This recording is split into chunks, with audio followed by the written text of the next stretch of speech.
ไหนมาทางไหนแล้วนี่ป้าดนแล้วบ่ได้เห็นไง เป็นปีเลยเนาะ พี่ปลาย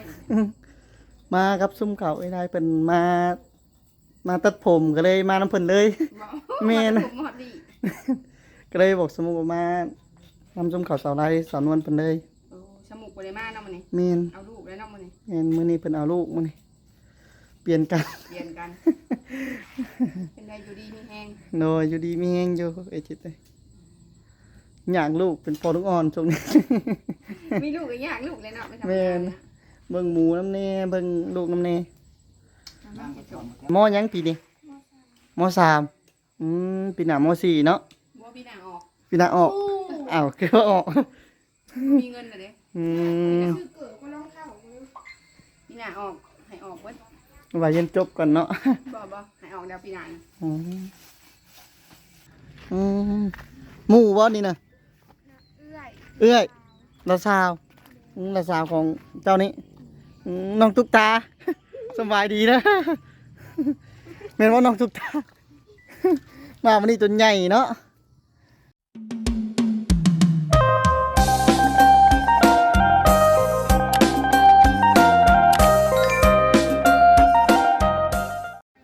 อ่ะผมให้พี่น้องเลยนะเปิดภาพมาเมื่อนี้กะคือว่ามาอยู่บ้านสายบุญเมื่อนี้ทางนั้นกะเพื่อนทางเอ้ยจิตเพิ่นพอถ่ายก็บ่ได้มาตั้งแต่โดนผมให้พี่น้องทางนี้ก็น้องเพื่อนแม่น้องอุตสาเพิ่นว้าวจ้ะบุทางนั้นกะจักเป็นเฮ็ดอีหยังเนาะทางนั้นกลับไปเบิ่งกันเนาะบ่ได้มาทางนี้แต่โดนเนาะสบายดีเด้อเนาะ สบายดี โดพากันเฮ็ดอีหยังอันนี้ เอื้อยเมื่อวานยังเอื้อย บ่ นั่นแหละก็เฮ็ดอยู่เฮ็ดกินแล้วก็ โดบ่ได้มาตั้งแต่โดนเนาะ อันนั้นเรียกว่าป้าแป้นมาอยู่ทางเบืองนี่นะ ไปอยู่ไหนนะ อายุเยอะเลย สะอาดสะอ้างดีนี่เนาะ จะอาจอยู่แต่ว่าเรื่องหมาเด้เพื่อนแม่แล้วหลังเราเอ้ย ใช่แล้วนี่ มาอยู่พี่อยู่พี่ อยู่นั่งเลย อยู่นี่ได้ บ้า โอ้ใหญ่แล้วเนาะอันนี้ ใหญ่เลย เห็นตั้งแต่น้อย จะปุยเนาะ ลูกบ่าวผัดเพิ่น แน่นอนนะ ร้อย รอพี่ยาวให้ทวงไว้เงินในเท่าไรเบิ่งบ่ทวงดีกว่าอันนี้เลยมาทานอย่างนี้ เอาก็บริเวณเดี๋ยวนี้บริเวณได้แต่คุณก็เรียนได้ เป็นปีแล้วพอถามมาอันนี้ก็คือว่า อัน มื้อ นี้ นี้ ก็ ก็ เห็นหนาด้วยคนได้ มากับข่าวสาวไร่เพิ่นมื้อนี้ก็เลยว่ามาตัดผมเลยมื้อนี้ก็เลยลงมานํเพิ่นเป็นจังไดอยู่ดีมีแฮงอยู่บ่ โดยอยู่ดีมีแห้งอยู่เป็นบัดเป็นไอกับเรื่องธรรมชาติเนาะน้องเนาะ โดย ก็ดีมีแห้งอยู่ดอกไปอยู่ไปนี่แหละ พอถ่ายเห็นตั้งแต่น้อยๆตัวนี้ตัวใหญ่อันจักปีเลยนะ 2 ปีปลาย อ๋อ2 ปีปลายแล้วเนาะ จะเข้ากล้องกันนั่นนี่ โดย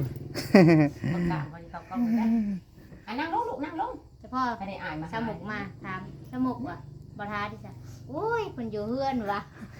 ก็เป็นเพราะ เป็นแม่ลูกอ่อน ว่ะ เป็นเมลูกอ่อนแทน หาก็เห็นเธอ เพราะว่าเนี่ย เนาะโดนเลยเนาะประเทศแล้วเนาะ มีแต่น้องลงแล้วมานาง นี่เพราะว่ามันบ่มีคนเอาลูกเลยช่วงนั้นนางว่ามันน้อยเลยเฮาให้คนอื่นเอาก็ให้เพิ่นนั่นก็ได้ ช่วงนี้เนี่ยเริ่มไปเป็นแล้ว เดี๋ยวนี้ฮะได้ ไปก็บ่อยากเอา โอ้ ไปเป็นเลยพอไปทางไหนใจล่ะฮะ ออกนอก ของนอกโอ้ยเพิ่นมาดินไก่เนาะไอ้เพิ่นเนาะ มาเพดอ่ะ บ่ โดย อ๋ เนาะ อย่างมาบ่ไอ้เพิ่นน่ะอ๋อย่างมารถเด้อไปใช้ซะเขาเอาแล้วอ๋อ อายมันต้องเอาขึ้นแล้ว โดย ยาและเฮาบ่มีเงินเนาะ โดย เงินบ่หลายแล้วก็เอาคืนส่งคืนเพิ่นช้า โดย สิได้คนเฮา บ่เห็นแต่โดนหน้าขาวขึ้นกูเก่าเนาะ แป้งซื้อ บ่ ขาวแล้ว อ๋อ ดำซื้อชมซื้อมันล่างก็นั่งดูเลย โดย คนมาเต็มที่ โดยแล้วยังจะกินเที่ยงซะ มื้อนี้ฮะ โดย แกงหน่อไม้ แกงหน่อไม้ โดย เอาดิ แกงหน่อไม้อันเด้ โดย แกงหน่อไม้แล้วก็บ่มีหยังกินได้แกงหน่อไม้แล้วก็สิลวกผักอันนั้นดอกแคหัน โอ้โดยโดย ชัดแล้ว ใส่สารอันไปใส่เบิดจากเขาเฮียนบ่ เข้าเฮียน เขาเฮียน ชุมจะตัดผมบางคันจะมีจะหมักมาเด้ จะมีจะมั่ม โดย โน่ จะไปโรงเรียน ตั้งแต่ว่าถาตัดผมเห็นตั้งแต่อยู่ต้นหมากกระทันตะกี้เนาะ ไปได้ไปได้ โดย ยาเขา ม ฮอดใส่ก็ฮอดนั่นแหละ โดย แต่ปีหน้าเพิ่นบ่มีอีเราก็ยาซะเนาะทีนี้สิให้เศร้าได้ปีหน้าได้ โดย บ่ไหวเงินเด้ อ๋อ มันชงเชื้อเด้มันนี่ปีหน้าเด้ปีนี้นุ่งได้อยู่นี่ปีหน้านี่นุ่งบ่ได้นี่ แม่น ปีหน้านี่ยาแล้วเศร้าแล้วบอกให้ยาแล้วล่ะลูก ปีนี้อยู่ห้องปอยังซะปีนี้ ปีนี้หันปสาม ปีนี้ปสาม โดย อย่าท ปสามแล้วก็จะมั่งปสอง โอ้ แล้วก็ยาล่ะดึกปีหน้านี่เศร้าแล้ว โดยโดย อุตส่าห์บอกบ่ไหวแล้ว อืม จะได้10,000จะได้5,000คนละ5,000คนละ10 อืม คนละ3ก็บ่มีอีหลีนะ โดย บ่ไหวแล้วยอมแล้วแต่ก็ ห้อง ให้ ห้อง เฮ็ด ใหญ่ ก่อนตอนนี้หันนะ โดยถ้าคือน้องใหญ่ยังเสียหลายกันเด้อเนาะ ปีหน้าก็ขึ้นอีกห้องเลยตายโดด อืม ปีนี้ก็500,000เลย โดย สาวเฮียนเด้ปัดปีหน้าอีกคนละ300,000แล้วก็2คนก็600,000น่ะเด้ครึ่งล้านไปเลยเด้ โดย บ่ไหวแล้วยอมแล้วยอมเอามาได้ใช้เงินอาชีพแบบนี้นี่แม่อุตสาห์เห็นว่าทานมันยังบ่ได้เฮ็ดได้ โอ้เดี๋ยวทานคือเก่าบ่น่ะ ทานคือเขา โอ้ แต่คนตกบ่ได้ล่ะก็ได้ทานนั่นได้นี่ ไม่ตอกได้จ้ะเราจะใช้บัตร ไปหาเก็บเอาแถวพุ่นแล้วพุ่นแถววัดพุ่นเด้ โอ้ ยอมแล้วบัดนี้หันปีหน้านี่ก็จักซำได้แล้วทานเถินก็บ่ได้มีไม้ ไม่บวกกับบ่มีเนาะจักสิเอาอยู่ใส่ หาหุดยานางนี่กับเจียวนี่แล้วบ่นี่ อ๋อ หุดยานางแน่หาหน่อไม้คายแน่เจียวก็ได้ โอ้ย ยอมแหละ จีน้อยเข้ากระซุกได้จีน้อยก็ นั่นแหละจริงบ่า ำเพื่อข้าวสุกกระหิ้วก็เลยเนาะ เดือนหน้าพุ่นเอาสุกเลยนะ เออใกล้เลยเด้เนาะวันพุ่น10เนาะ จริงว่าให้สุกไว้แน่สิ กลายมาสุกเต็มอยู่ เกิดขึ้นมาบ่มีหยังน้องๆตาเอ้ยมีแต่ตายหิวนี่แหละป่ะบ่อยากว่าวหลายกันละง่ายซบตัวเองสิว่าได้ด ก็ อก สู้ๆเนาะ เท่านั้นแหละน้อง แต่ก็ โอ้ย อ้ายก็ได้ว่าออกมาเนาะแล้วก็แล้ว ก็นี่แหละจบ ให้ได้จากของเบ้าเลยนะ อยู่บ้านพุ่น4นี่ส่วนใหญ่เพิ่นจ้างเป็นพรมันก็เป็นบ้าน วันเลย อ๋อบ้านตัวละ เป็นบ้าน สำคัญเลยแบบว่า แสน วันละ1,600นี่หลังหน้าก็1,700 อืม หลังหน้าอีกก็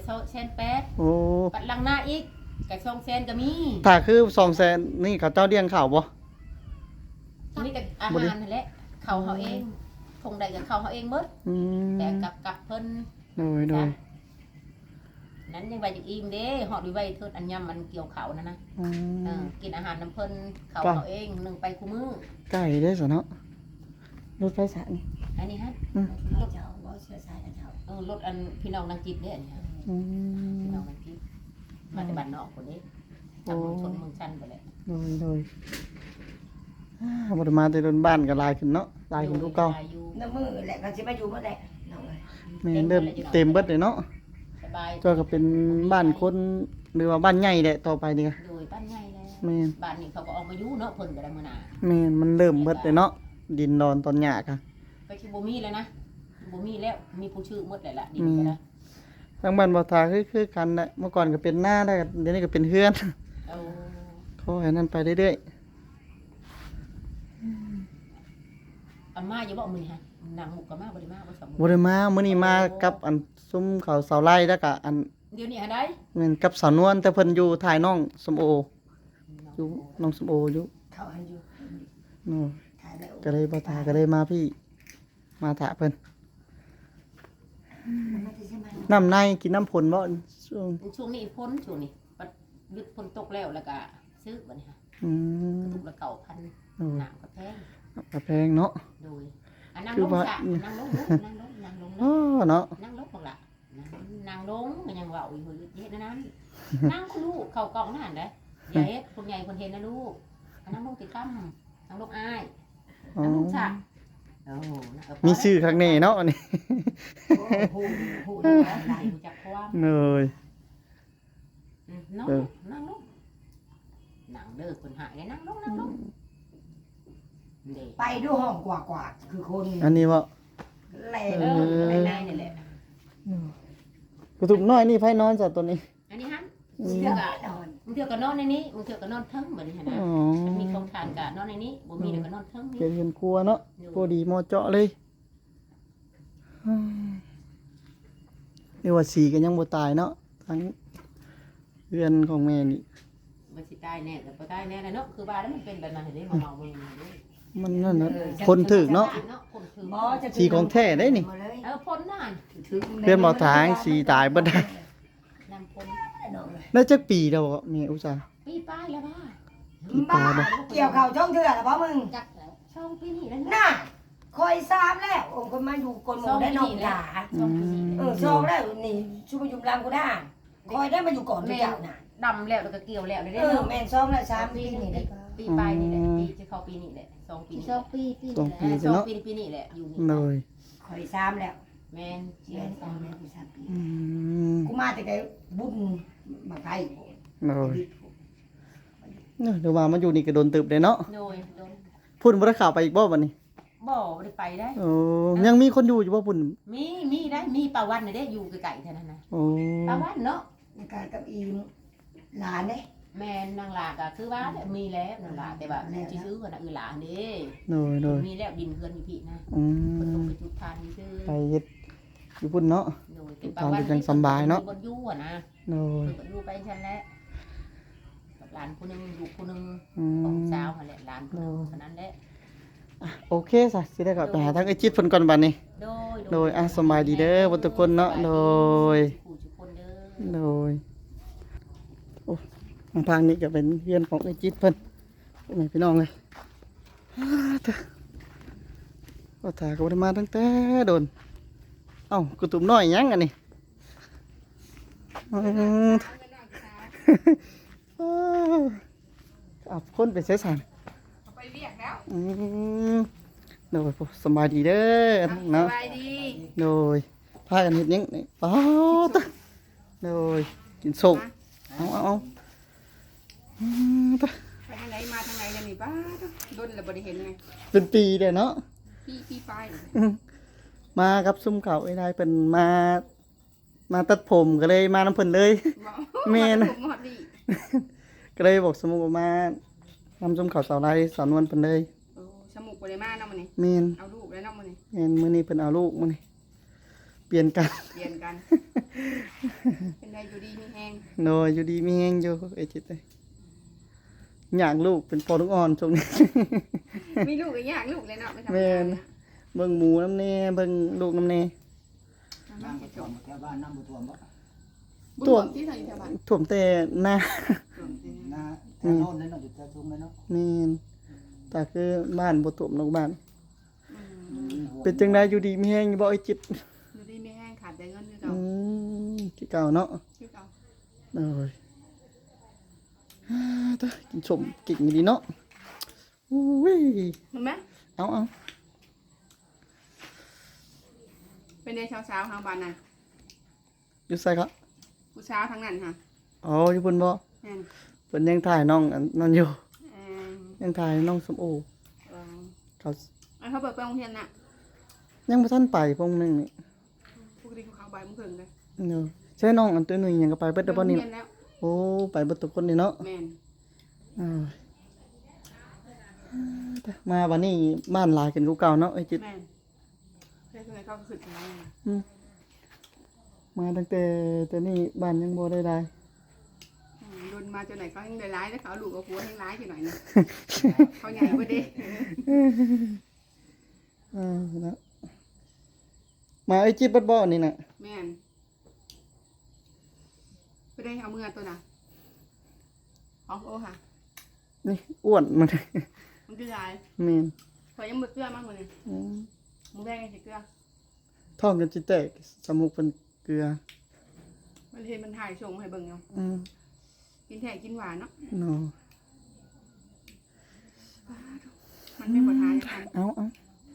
บ่ได้ขายเครื่องขายของบ่ไอ้จิตเดี๋ยวนี้น่ะ บ่ ยาไปแล้ว ยามเพื่อ อืม มันมีเวียกไปอยู่ โอ้ยบ่ได้ไปหาเวียกกันงานบ่ซัด สิไปเกี่ยวข้าวน้ำเขาอีกแล้ว โอ้ มันยามเลยมาเอาเด้อปีนี้ โดยอันว่าไอ้จิตเพิ่นจ้างแบบได้อยู่พี่น่ะ มีผู้180,000 170,000 200,000นี่จ้ะคือกันแต่ละจ้ะ เป็นอันนั้นบ่เป็นวัน เป็นวันเขาบ่ได้จ้างเป็นผ่อนได้ โอ้ เป็นผ่อนก็มีผู้จ้างอยู่หาจักเขาจ้างนั่นได้ก็บ่ฮู้น้ำเขาตัวนี้ อืมถ้าอยู่บ้านบ่ทานี่คือ เป็นวันนี่เขาเจ้าบ่เกี่ยวเด้ มันบ่ได้หลายเด้ แม่นเขาเอาแต่เป็นพรอย่างเดียว จักผ่อนเท่าไหร่เกี่ยวพร้อมมัดพร้อมมา บ่ฮู้แต่ว่าอยู่พุ่นก็มีแต่เกี่ยวอย่างเดียวเป็นพรนี่ถ้าคนหนึงน่ะตีไปน่ะบ่ต่ำกว่า2ปลาย300,000พุ่นแหละ รัก3ผู้ใดไว้นี่ก็4 ไม่ก็คือกันกับ แม่เลี้ยงนกกาแล้วเนาะ ลูก แม่น สาวแล้ว มีแจ้งเป็นหมัดเอา แม่นคือว่าปีกายนี่คือว่าพรหนึ่งเท่าไหร่พรละพันบ่ปีกายประมาณนี้แหละ ช้ำผ่อนชองเลยปีกัน มันก็เป็นบางเจ้าเลยจิต บัก แรกๆนะได้อยู่แรกๆนะพออันมันกึบไปดีมันบ่มีคนก็ ผมมีคนกลางผ่อนละพันคือเก่า แม่นเริ่มเกกันเพราะว่าพรละพันนี่ผู้คนก็ได้ฮอด3-400เนาะ แม่น ผู้ใดเกี่ยวไว้นะผู้คนเขาเจ้าเฮ็ดพรบ่ใหญ่แฮงได้หลาย ผ่อนหนึ่งก็หากำแล้ว อืมโอ้ทางนั้นก็มาเลยเนาะอ้าวทางน้องโอ้น้องตื้อหนุ่ยน้องนิ่งๆเพิ่นก็เนาะตัวใหญ่มาวันนี้ เช้าไปเลย เป็นสาวเวิร์ดได้จักปีแล้วไอ้จิต 14-15 ปีเดี๋ยวเด้ 14-15 ปี กินเช้า เนาะ ไปถึงกับ7 ปีอ่ะ อืม พอเดือน12กับ7 ปีเต็มจนหน่อย เนาะ ผมมันเกิดแล้วเนี่ย ไวเนาะ อืม มาป่ามนี่จนนั่นเนาะป่านี่จนถมเฮือนนี่ กุ๊กปองหูเลย อืม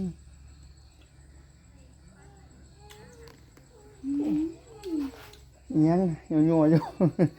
ตั้งนะไปจะมาส่งเพิ่นซะนะ มุง หมู่เพิ่นหมู่น้องเพิ่น ไปโรงเรียนบ่เลงฮะแต่กับเมียโทรนำเลยนี่ มือสลายยังสิขับมาพี่บ่ บ่ฮู้นำเพิ่นแต่ว่าเพิ่นยังอยู่หันอยู่ แต่เจ้าว่าขับมาพี่ก่อนบ่ แม่นเข้าก่อนมา ประมาณ2โมงก็ออกเมื่อแหละ เมื่อเดือนฝนตกเนาะ แม่นช่วงนี้ไปใส่กันยากตกบ่ไอ้จิตอยู่ทางนี้ก็ ตกคือกันในมื้อเช้านี่ก็ตก เมื่อวานนี่ตกกันเบิดมื้อบ่ เบิดมื้อวันนี้เบิดคืนอีก คือกันซะเนาะ คืนนี่ก็ตกมื้อเช้านี่ยังมาตกอยู่มันมาหากับมาห่างเลย อืมทางนั้นก็เบิดมื้อ จุ่มไปใช้ น้อย น้ำรวดได้ทางเขาบ้านเฮานะเขาไปหาตีปลาอยู่ไปไล่ปลาแถวทางนี่น้ำมันรวดทาง อ๋ออยู่ทางพวกไอ้จิต ทางเขามากเด้ อ๋อโอ้ยโอ้น้องตุ๊กตาก็ตัวใหญ่เนาะบัดนี้ เขาใหญ่หมดแล้วโอ้16 17ยังไงเป็นสาว ตะกี้น้อยๆเนาะอีมักกินสมเนาะไอ้จิตกันเนาะ บ่ฮะก็กินนี่ บ่ เห็นในทางสมุกเพิ่นนี่โอ้ย ที่จมูกได้ชวนกินมาได้เถื่อนะ กับสมผู้สำบายดีเด้ออีหล่าเด้อไปบ่เห็นแต่โดนเนาะ ไม่เถื่อมีจมูก ตัวใหญ่บัดนี้ อยู่อันมอหยังปีนี้ม.3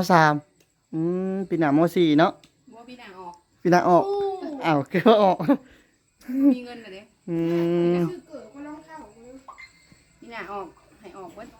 ว่าเรียนจบก่อนเนาะ บ่ให้ออกแล้วพี่นาง อืมถือว่าอีหยังก็แพงเนาะไอ้จิตช่วงนี้เนาะ โอ้ยยังกับแพงเก็บเงินอยู่คู่มือ นี่พอทากระช่วงนี้ค่าเลี้ยงหมูนี่โอ้ย โอ้ยวันน้าจังไหนก็ได้ขาย ตอนนี้ก็มีคนเลี้ยงอยู่บ่ไอ้จิต บ่มี บ่มีบ่เขตนี่ บ่มี โอ้ ผสมพันธุ์เองบ่ที่จะเลี้ยงหมู แม่นผสมเองผสมเทียม มันคือว่าตะกี้ตอนที่ข่อยไปเฮ็ดอยู่ข้ามหมูอยู่ธนาวันหันคันเฮาไปออกนอกคันแบบว่าบ่เกิน30กิโลเมตรเลยเฮาไล่ค่าฟรีค่าอิหยังเลยคันผสมบ่ติดเฮาก็ผสมให้ใหม่อยู่พี่ก็คือกันบ่ บ่แล้วนี่เฮาไปซื้อน้ำเสือเลยน้ำเสือจะเข้าแหละมาแล้วให้เขาเจ้าผสมให้อันนี้เขาบ่ได้นั่นเนาะนี่ อยู่อันนั้นอยู่ข้ามชุข่อยอยู่หันมันมีชุข่อยเฮ็ดผลิตน้ำเสื้อขายเด้ผลิตน้ำเสื้อขายแดงมันมีหน่วยงานเขาลงไปผสมให้ โด คัน ย 150,000คันบ่ติดแล้วเขาก็ผสมให้ใหม่เขาก็ไล่มือเกิดมือหยังให้ทั้งในเล อื ย ม เขาก็ไล่ให้ อันนี้มีตัวหนึ่งผสมแล้วบ่ติดเพื่อหากับผสมแล้ว4ตัวแหละตัวหนึ่ง โอ้ยมันยังขึ้นบ่ได้อีกบ่จังว่ามันจังบ่ติด บ่มันกำหนดมันก็อันนั้นแหละ100ปลายโล ยันว่ามันแบบว่ามันขึ้นแบบว่ามันยังขึ้นบ่ได้ทันได้เต็มที่อะนะมันขึ้นเพศบ่ทันได้ อ๋อมันแบบมันนิ่งนะ เออ อ๋อ อย่ามันยังบ่นิ่งอย่ามัน มัน ยังหุนหัวอยู่มันบ่ติดอ่ะ อ๋อยันแม่นอยู่ ตัวนั้นน่ะมันแบบมันบ่นิ่งคักเลยไอ้จิตบ่นิ่งเนี่ยปานนี้เนี่ยเพิ่นพี่เอา ปกติเนี่ยเขาเกาหลังมันอยู่โลด อันนี้ก็บ่อยู่ มันเป็นบางอันมันเป็นอันนี้ตัวนี้เพิ่นยำมันขามซัดแต่มันเป็นรอบที่3นะ โอ้ ก็ ก็เลยเอาเลยอ่ะโอเคสกลับได้จิตเด้อมื้อนี้เด้อโดยอ่ะอยู่ดีมีแฮงเด้อกลับได้เด้อโดย เจ้าสาวคนชื่อสิบ่ได้อันนั้นเด้อ โดยแต่กาเพิ่นก็เข้ามาอยู่วัดตะเก่าอ่ะ เข้ามาแหละ อืม เข้ามาแบก โอ้แคมหน่อยแล้วนี่เนาะ คนบ่สาดบ่ไอ้จิตอันนี้ สาดคือกัน อื สาด ม ถางน่ะ โดยฟังกันเนาะสิพากันไปทางไหนบัดนี้โอ้สบายดีเด้อเนาะทางนี้เนาะอืมหมู่บ่นี่น่ะเอื้อยละสาวละสาวของเจ้านี้น้องตุ๊กตา สบายดีนะ แม่นว่าน้องตุ๊กตา มาวันนี้ตัวใหญ่เนาะโอ้ยเพิ่นอายโอ้ยเนาะอายหยังเด้อืมอ่ะโอเคซะเนาะทางบ่าวตาก็สิได้ขอตัวจบคลิปลงเพียงตัวนี้เด้อทางบ่าวตาบ่ผิดพลาดประการใดก็ขอโทษขออภัยนำพ่อแม่พี่น้องท้ายนี้บ่าวตาก็สิได้กลับคำว่าสำบายดี